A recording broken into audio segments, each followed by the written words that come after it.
नाज़रीन आदाब, मेरे YouTube चैनल उर्दू गज़ल दरबार में आप सबका इस्तकबाल है। गज़ल का मतलब है आपका हुक्म मान जाएंगे, आपका हुक्म मान जाएंगे, जिस जगह कहिए सर झुकाएंगे, जिस जगह कहिए सर झुकाएंगे।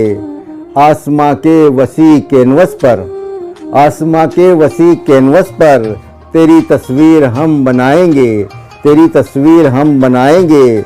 और दर्द जोकर का कौन समझेगा, दर्द जोकर का कौन समझेगा। लोग तो तालियां बजाएंगे, लोग तो तालियां बजाएंगे।